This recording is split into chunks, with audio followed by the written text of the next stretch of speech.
मैं यही तो कह रहा हूं, दोनों संवैधानिक पद पर है, एक प्रधानमंत्री संवैधानिक पद पर है, उसकी विदेश यात्राओं का सारा डिटेल कांग्रेस के पास है, देश के पास है, और एक दूसरा व्यक्ति जो संवैधानिक पद पर है उसकी यात्रा का डिटेल न किसी के पास है, देश में किसी के पास नहीं है। सवाल यह है कि क्या उसका हिसाब आपको देश को देना नहीं चाहिए? अगर किसी ने पूछा, तमाम इंटरनेशनल यूनिवर्सिटीज के अंदर उनका लैंग्वेज हुआ और उनकी क्लासेस लोगों ने अटेंड करी, उनके लेक्चर अटेंड करे, उनको बुलाया जाता है। अब इनको नहीं बुलाया जाता है कि आपने कहा नेता प्रतिपक्ष क्लास लेने जाते हैं, तो बैंकॉक में कौन सी यूनिवर्सिटी है, वहां कौन सी क्लास ली जाती है? जरा देश को एनलाइटन कीजिए, बताइए जरा। आप तो इतने ज्ञानी हैं, आपके पास हर सवाल का जवाब है। जरा बताइए बैंकॉक में कौन सी यूनिवर्सिटी है और वहां कौन सी क्लासेस ली जाती है? तो विश्वविद्यालय में दूसरे देश के कौन से बच्चे इनसे ज्ञान लेना चाहेंगे भाई? जो व्यक्ति लगातार चुनाव हार रहा है वो विदेश में जाकर किस प्रकार का ज्ञान दे सकता है? श्रीमान राहुल गांधी जी सिर्फ एक ज्ञान दे सकते हैं, देश तोड़ने का, देश विभाजित करने का, देश के नौजवान।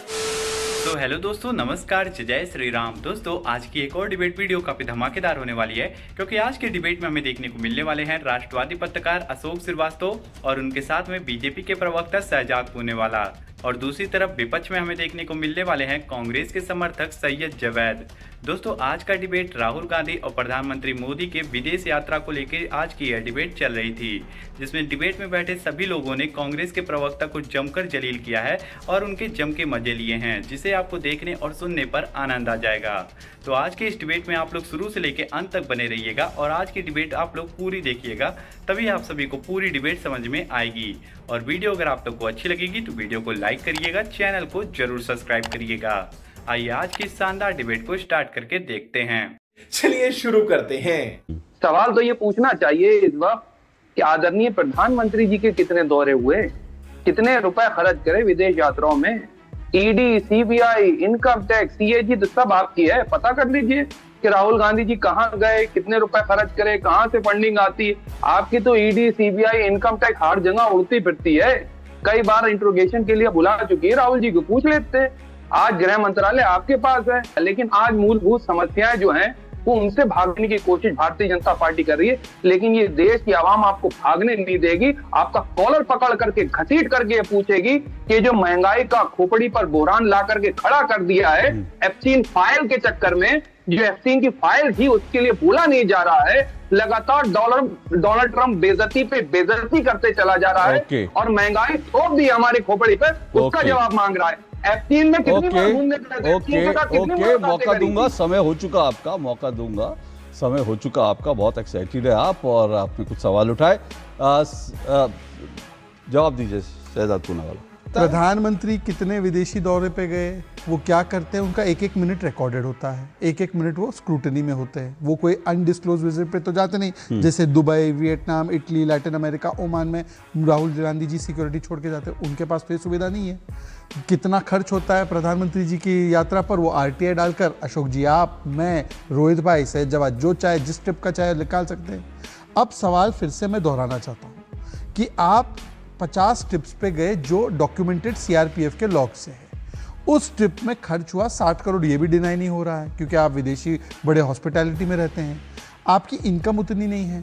क्या आपको फॉरेन फंडिंग से ये विदेश में भेजा गया और इसीलिए आपने उनकी फंडिंग को लेके हुए आपने देश विरोधी बातें की? जैसे कि सोरोस की फंडिंग पे जब वो जाते हैं तो सोरोस के लोगों से भी मिलते हैं और सोरोस की बातें उठाते हैं और पेगासस का मुद्दा उठाया जो सुप्रीम कोर्ट ने खारिज किया। फिर सोरोस की रिपोर्ट के आधार पर उन्होंने वैक्सीन के ऊपर विषय उठाया जो भी गलत निकला। तो क्या एक सवाल नहीं निर्माण होता कि क्या अगर आप विदेशी यात्राओं पर गए, आपकी फंडिंग सोर्सिंग किसने की, और क्या वो ऐसे तत्व थे जो भारत विरोधी बातें रखते हैं इसलिए आपने भारत विरोधी बातें की? इसका सिंपल जवाब मुझे ताने कसे बिना, बाकी भटकाए बिना आप केवल इतना बता दीजिए कि 60 करोड़ का जो आपका खर्चा है वो कैसे आपने वहन किया। आपकी 20 करोड़ की एसेट है, 11 करोड़ की इनकम।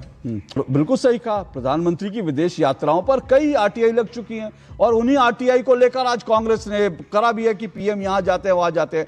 लेकिन ये शुभ अवसर हम लोगों को भी दीजिए कि आरटीआई लगाकर मालूम कर सके जनता कि राहुल गांधी कहां कहां गए थे, कितना खर्च हुआ और खर्च किसने वहन किया था। ये बताने में हर्ज क्या है? अब अगर राहुल गांधी साहब सत्ता में आ जाएंगे और जिस दिन सत्ता में आएंगे उस दिन सबका हिसाब किताब कर देंगे। ये तो और आने धमकी दीजिए देनी। कांग्रेस को बड़े सुनिए, बड़े हिसाब लोगों मांग का रहे हैं, आप हिसाब धमकी किताब दे रहे करना। हैं। सुनिए अरे सैयद जवाद, हिसाब किताब एक लीजिए। सैयद जवाद, अब सैयद आप जवाद धमकी सुनिए दे ना, रही है। जवाब अरे सुनिए, सुन तो लीजिए। सैयद जवाब सुनिए। अरे ये कहना कि हमारी सरकार, अब सवाल नहीं, अगर आपके पास जवाब नहीं है, मैं बार बार कहता हूं सैयद जवाद, अरे अगर सुन तो जवाब नहीं है लीजिए। तो पास कर दीजिए, सुन तो कह लीजिए। दीजिए फोन ऑफ अरे फ्रेंड, सुन लीजिए। या कह दीजिए नहीं। 50-50 कर लीजिए, तो फिर मैं अरे कपिश भाई के जवाब पास सुनिए चला ना, जाऊंगा मजा आ जवाब जाएगा। लेने। अगर मजा जवाब आ नहीं है तो जाएगा बताइए ना, इधर उधर बात मजा क्यों आ कर रहे हैं जाएगा। आप?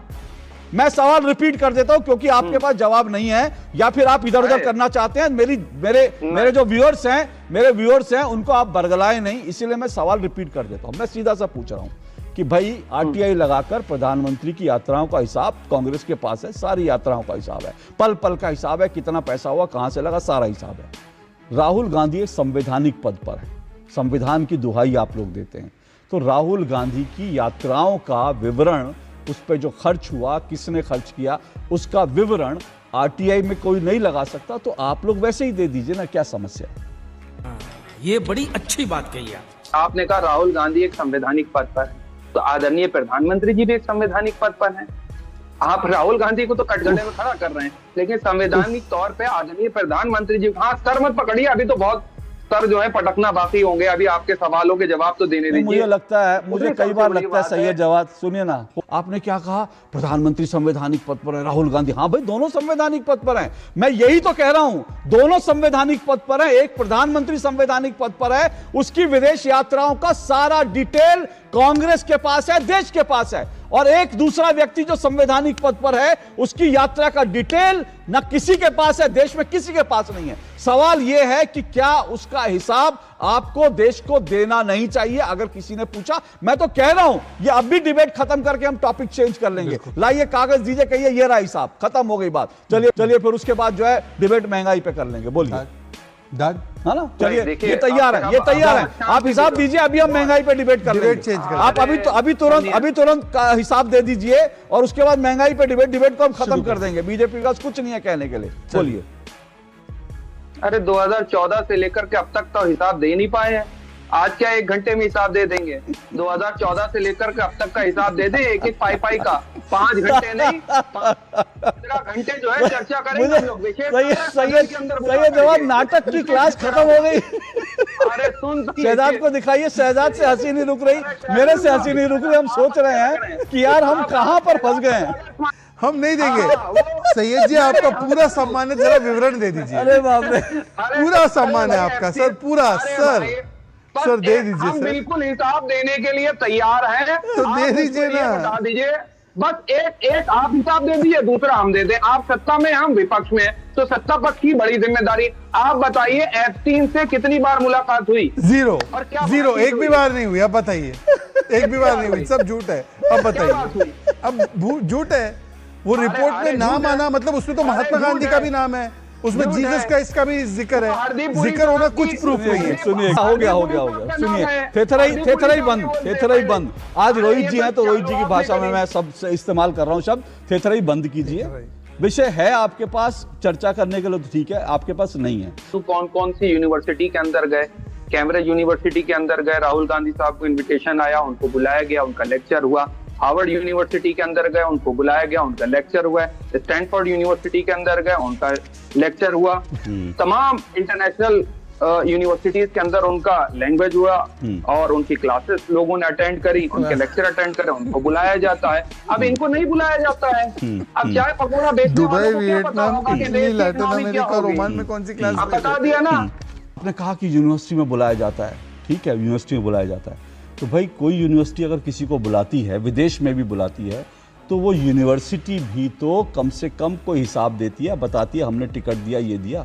कोई कानून तो है ना, मेरे को भी कोई यूनिवर्सिटी बुलाए, आपको भी बुलाए, तो उसको हिसाब देना पड़ेगा। कंबोडिया, थाईलैंड, म्यांमार, वियतनाम, वो कौन सी यूनिवर्सिटी बुला रही थी? हाँ, वियतनाम में कौन सी यूनिवर्सिटी ने बुलाया, तो हमको तो नहीं पता चला कौन सी। और राहुल गांधी यूनिवर्सिटी में, और राहुल गांधी यूनिवर्सिटी में जब जाते हैं, वो छुपा कर नहीं गए, वो छाती ठोक कर गए। शहजाद जी, उनके ट्रैप में आने की जरूरत बिल्कुल नहीं है। वो मैं जानना चाहता हूँ कपिश जी से कि वियतनाम, जी से पूछिए। दुबई, म्यांमार, कंबोडिया और बैंकॉक में एक बहुत प्रसिद्ध यूनिवर्सिटी है जिसके बारे में अभी पता नहीं चल पा रहा। अच्छा, ये तो मुझे ये बैंकॉक की जरा यूनिवर्सिटी क्या करवाती है? कपिश जी बताएंगे। नहीं, अच्छा सही जवाब, बैंकॉक में कौन सी यूनिवर्सिटी है? वो हम बता देंगे। यूनिवर्सिटी ऑफ बैंकॉक में कौन सी यूनिवर्सिटी है? सही जवाब। देखिए, बगैर पहले तो शहजाद पूनावाला ये बताएं कि बगैर क्लियरेंस लिए बैंकॉक में कौन सी यूनिवर्सिटी है बताइए ना। नवाज शरीफ। सही जवाब, बैंकॉक में कौन सी यूनिवर्सिटी है भाई? अभी बता रहा हूँ भाई। बैंकॉक में कौन सी यूनिवर्सिटी है? वहाँ कौन सी क्लासेस चलती है? आपने कहा नेता प्रतिपक्ष क्लास लेने जाते हैं, तो बैंकॉक में कौन सी यूनिवर्सिटी है, वहाँ कौन सी क्लास ली जाती है? जरा देश को एनलाइटन कीजिए, बताइए जरा। आप तो इतने ज्ञानी हैं, आपके पास हर सवाल का जवाब है। जरा बताइए बैंकॉक में कौन सी यूनिवर्सिटी है और वहाँ कौन सी क्लासेस ली जाती है? चलिए, आपने ये तो माना कि मेरे पास सवाल का जवाब है और शहजाद पूनावाला। अरे मैं तो कह रहा हूँ भाई, मैं तो कह रहा हूँ, ठीक है, आपके पास हर सवाल का एक जवाब है। एक फिल्म आई थी, उसमें था सवाल एक जवाब दो। आपके पास 2 सवाल, 3 सवाल, 4 सवाल, हर सवाल का आपके पास एक जवाब। वो जवाब क्या है? थेथरई। थेथरई इंस्टीट्यूट ऑफ टेक्नोलॉजी के 2 वरिष्ठ स्नातक, ये जीआईटी का फुल फॉर्म है गलथेथरई इंस्टीट्यूट ऑफ टेक्नोलॉजी। अच्छा, ये एक ऐसी टेक्नोलॉजी यूनिवर्सिटी है जहां से ऐसे स्नातक तैयार किए जाते हैं जो राहुल गांधी जी जैसे महान पप्पू महासंघ के अनडिस्प्यूटेड इलेक्टेड सेलेक्टेड प्रेसिडेंट के पक्ष में बड़ी कड़ाई से पैरोकारी करते हैं। जैसे मानिए international court of justice Hague में अंतर्राष्ट्रीय वकील के रूप में पैरोकारी हो रही है। श्रीमान राहुल जी जब थकावट में आ जाते हैं, जब देह उनका थक जाता है, मिजाज हार जाता है, तो हो सकता है बैंकॉक में गए होंगे कोई योगा कोर्स करने के लिए, जिसमें उनके मध्यम बड़े मिजाज को हरिहर कर दिया जाता हो। योग करने के लिए बैंकॉक गए होंगे। इसमें भी मुझे लगता है कि कोई आपत्ति नहीं होनी चाहिए। स्पेशल योगा का पैकेज कोर्स वहां लेने गए होंगे। अब आइए महत्वपूर्ण बात, क्या ये विश्वविद्यालय में पढ़ाएंगे?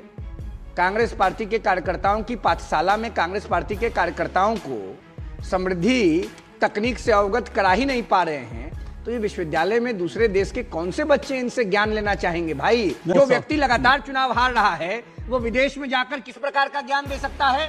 श्रीमान राहुल गांधी जी सिर्फ एक ज्ञान दे सकते हैं, देश तोड़ने का, देश विभाजित करने का, देश के नौजवानों को दिग्भ्रमित करने। इसके अलावा राहुल गांधी की कोई ना तो परिपक्वता है, ना कोई मैच्योरिटी है, ना कोई ज्ञान है। असम जाते हैं, वहां नेपोकिड एसोसिएशन चलाते हैं। बंगाल जाते हैं, वहां नेपोकिड एसोसिएशन चलाते हैं। बिहार जाते हैं, वहां Rahul Gandhi nepo kid association of India के प्रेसिडेंट हैं। देश ने इनको रिजेक्ट किया है। राहुल गांधी की इन्हीं गलत बयानबाजियों के कारण, इसी इमेच्योर बिहेवियर के कारण आगे आने वाले कई वर्षों में राहुल गांधी का कुछ नहीं होना। मजा आया, और मैं ये जो मजा है हिंदुस्तान के हर व्यक्ति को देना चाहता हूं। दोस्तों, आज का ये डिबेट यहीं पे खत्म हो चुका है। उम्मीद करता हूँ आप सभी को ये डिबेट पसंद आया होगा। तो आज के इस डिबेट के बारे में और कांग्रेस के प्रवक्ता सैयद जवैद के बारे में आप सभी का क्या राय है? आप लोग अपनी राय वीडियो के कमेंट बॉक्स में हमें जरूर बताइएगा। और हाँ दोस्तों, अगर आप सभी को ऐसी डिबेट वीडियो देखना पसंद है तो आप लोग हमारे वीडियो को लाइक कर दीजिए और चैनल को हमारे सब्सक्राइब कर लीजिए, क्योंकि हमारे चैनल पर आपको ऐसी शानदार डिबेट देखने को मिलती रहेगी। और आप लोगों से एक छोटा सा रिक्वेस्ट है, आज की इस वीडियो को आप लोग ज़्यादा से ज़्यादा मात्रा में शेयर कर दीजिए, ताकि सब तक ये वीडियो पहुंचे और सब लोग इस वीडियो को देख सकें। आपसे जल्दी मुलाकात करेंगे एक और शानदार डिबेट में। तब तक के लिए आप लोग अपना और अपने प्यारे परिवार का ध्यान रखिए। जय हिंद, जय भारत, वंदे मातरम, जय जय श्री राम।